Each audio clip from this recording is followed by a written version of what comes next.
دوستو، بزرگوں اور بھائیوں، اللہ تبارک و تعالیٰ نے اس امت کو ساری امتوں کا سردار بنایا۔ کنتم خیر امت کہہ کے اس امت کو اللہ تعالیٰ نے تمام امتوں کی امامت عطا کر دی۔ رب کریم نے نبی کریم علیہ السلام کے صدقے سے ہم گناہگاروں کو بھی وہ فضیلت عطا کی جو حضور کے غلاموں کو نصیب ہے۔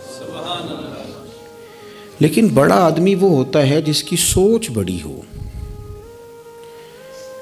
جس کے افکار بلند ہوں، جس کی نگاہ پاک ہو، جس کا حوصلہ بڑا ہو۔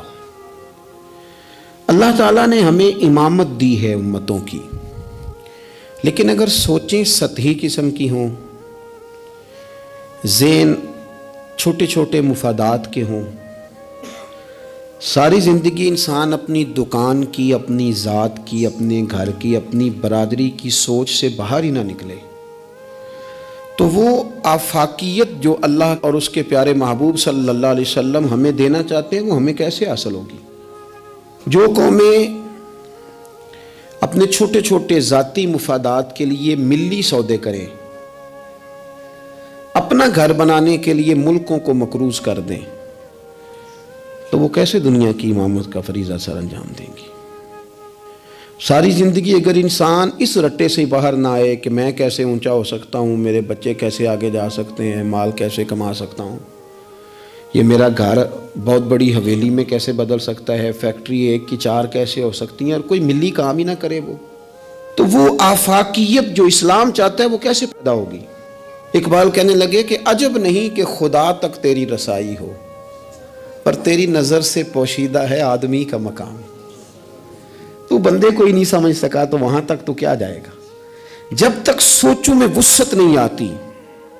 دیکھیں نا، ڈاکٹر اقبال ہمیں کہتے ہیں کہ بازو تیرا توحید کی قوت سے قوی ہے، تو وطنوں میں، سرحدوں میں اپنے آپ کو قید نہ کر، تو اللہ تبارک و تعالیٰ کا نائب ہے اور خدا کے فضل کا تیرے اوپر سایہ ہے، بازو تیرا توحید کی قوت سے قوی ہے، اسلام تیرا دیس ہے اور تو مصطفی ہے۔ تو اپنے مذہب کو اسلام جان، اپنے وطن کو، اور تھوڑی بڑی سوچ پیدا کر، تھوڑا بڑا۔ اور اقبال کہنے لگے وقت فرصت ہے کہاں، کام ابھی باقی ہے۔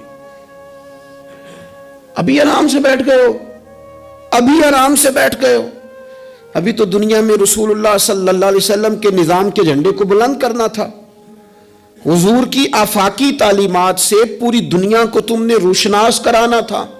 اقبال کہنے لگے وقت فرصت ہے کہاں، وہ کام ابھی باقی ہے، نور توحید کا اتمام ابھی باقی ہے، بھی تو آگے بڑھنا تھا۔ لیکن سطحی سی سوچیں، چھوٹی چھوٹی باتیں، مثلاً امیر دولت کے چکر میں اور غریب اس کمزوری کے احساس میں کہ میں تو غریب ہوں جی، میں تو، غریبی کو بیچا تو نہیں نہ جاتا، غریبی کوئی فار سیل تو نہیں ہوتی، غریبی وہ زخم تو نہیں جسے دکھا دکھا کے بندہ پیسے وصول کرے۔ آپ اپنی غریبی کو بھی کیا سیل کریں گے؟ اپنے آنسو بھی بیچیں گے کہ میں چونکہ کمزور ہوں تو لہذا فٹافٹ میری بولی لگا دی جائے؟ لا یسألون الناس الحافا۔ قرآن کہتا ہے انہیں بڑی بھی ضرورت ہو تو پھر بھی لپٹ لپٹ کے سوال نہیں کرتے، ان کی سوچیں بڑی ہوتی ہیں۔ وہ کہتے ہیں بندے کیا دے سکتے ہیں، سیٹھ کیا دے سکتے ہیں، نواب کیا دے سکتے ہیں، اللہ رسول سے مانگیں گے۔ ان کی بڑی سوچیں ہوتی ہیں۔ وہ شاعر تھا نا ایک بیچارہ، شاعر ناراض نہ ہو جائیں، یہ بھی بیچارے قابل رحم ہوتے ہیں، ساری دنیا سو رہی ہوتی ہے تو یہ چھتوں پہ پھر رہے ہوتے، کہتے ہیں آمد ہو رہی ہے، تو یہ بھی ایک عجیب بعض اوقات کیفیت بن جاتی ہے۔ تو اس کی بھی حالت کچھ تھوڑی زیادہ ہی پتلی تھی، کپڑے بھی پھٹ گئے، کسی چوک میں مکھیاں بھنک رہی تھیں، تو کسی نے سمجھ لیا کہ شاید غریبی بیچے گا۔ ایک بندہ سیٹھ گزرا تو 5 روپے پھینک گیا، تو شاعر اسے کہنے لگا یہ اٹھا اپنے پیسے لے جا۔ کہنے لگا وہ آپ کو اس لیے دیں کہ آپ کو ضرورت تھی، بڑا خوددار آدمی تھا۔ کہنے لگا اگر ضرورت ہوگی تو میں رب سے مانگ لوں گا، اللہ سے مانگ لوں گا ضرورت پڑے گی تو۔ یہ آرزوئے کرم اور میں آپ سے کروں، یہ آرزوئے کرم اور میں آپ سے کروں، یہ بھیک اس کو دی دی ہے جس کا خدا نہ ہو۔ میں مانگ لوں گا، اللہ رسول مجھے دیتے ہیں۔ خودداری، عزت نفس، بڑی سوچ، بلند افکار، یہ ذات کا جو چنگل ہے نا، اس سے اپنے آپ کو آزاد کیا جائے. میری بات بن جائے، مجھے کو چودھری مان جائے، مجھے کو بڑا مان جائے، کسی کو پتہ چل جائے تعلق ہے، کسی کو پتہ چل جائے فلانے کا نام آتا ہے، کسی کو میں بھئی آپ کمزور ہو جائیں گے، آپ تو بھیک اور خیرات مانگنے لگیں گے عزت کی. آپ کس چکر میں پڑ گئے؟ آپ اپنے ذہن کو بڑا کریں، نگاہ کو بلند کریں، معاملات اس طرح کے کریں. دیکھیں قرآن مجید کیا فرماتا ہے. اللہ کریم نے فرمایا کہ بندوں کی شان یہ ہے کہ وَيُطْعِمُونَ الطَّعَامَ عَلَىٰ حُبِّهِ، وہ لوگوں کو کھانا کھلاتے ہیں پر اللہ کی محبت میں کھلاتے ہیں. کھلاتے لوگوں کو ہیں، پیار پانا چاہتے ہیں رب کا. مسکینم و یتیمم و اسیرا، مسکین کو بھی، یتیم کو بھی اور قیدی کو بھی. کبھی اگلی آیت پر آپ غور کریں نا، فرمایا انما نطعمکم، بے شک وہ کھانا کھلاتے ہیں لوجہ اللہ، اللہ کی رضا کے لیے. لا نرید منکم، اور وہ نہیں چاہتے جزاء ولا شکورا، نہ وہ کوئی جزا مانگتے ہیں اور نہ ان کا دل کرتا ہے کہ ان کا شکریہ ہی ادا کریں. شکریہ کے لفظوں کا تکلف بھی نہیں چاہتے. ولا شکورا، شکریہ کے جملے بھی کوئی بولے انہیں پسند کیوں؟ اس لیے کہ انما نطعمکم لوجہ اللہ، کیونکہ کھلایا جو اللہ کے لیے ہے. پھر کسی کو کہنا میرا احسان مند بن، شکر گزار ہو، یہ بات درست نہیں ہوتی. میرے عزیز تھوڑی سی نا بڑی سوچ، ضروری نہیں کہ آپ سماجی ہوں، سیاسی ہوں، آپ کا بڑا رکھ رکھاؤ ہو، یہ کچھ ضروری ہے. آپ کی سوچ بڑی ہو، ذہن میں وسعت ہو، آپ غریب آدمی ہوں بھلے، آپ بات ملی کریں، آپ کو اثار کرنا آتا ہو. میں نے پچھلے جمعے بتایا تھا کہ ایک صحابی نے بھوکے رہ کے مہمان کو کھانا کھلایا. ان کی اپنی حالت یہ تھی کہ ایک وقت کا کھانا نہیں تھا. آپ کے مزاج میں وسعت ہو، مزاج میں. بخاری شریف میں حدیث ہے، نبی پاک صلی اللہ تعالی وسلم کے سامنے سے ایک شخص گزرا.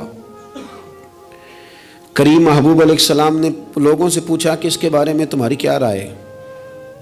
عرض کی یا رسول اللہ بہت وزادار آدمی ہے، بڑا باوقار ہے، کوئی بھی بات کرے تو لوگ توجہ سے سنتے ہیں، کہیں پیغام نکاح دے تو اسے رشتہ مل سکتا ہے، کسی کی سفارش کرے تو قبول کی جا سکتی ہے. حضور زیر لب ہلکا سا مسکرائے اور خاموش ہو گئے. بڑے بڑے سیاسی سماجی لوگ ہوتے ہیں نا شہروں میں، وہ بیچارے مطلب ان کا بس نہیں چلتا، کسی کی منت کریں کہ کہہ 2 دفعہ مجھے چودھری صاحب، گزارش کریں، کسی کا ترلا کریں کہ مہربانی کر 2 دفعہ کہہ دے میں بڑا آدمی ہوں، بول دے صحیح.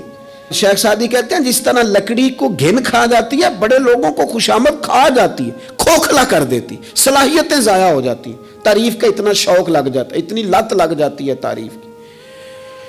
تو حضور خاموش ہو گئے. تھوڑی دیر کے بعد ایک غریب آدمی گزرا، یہ بخاری ہے. نبی کریم صلی اللہ علیہ وسلم نے فرمایا اس کے بارے میں تمہارا کیا خیال ہے؟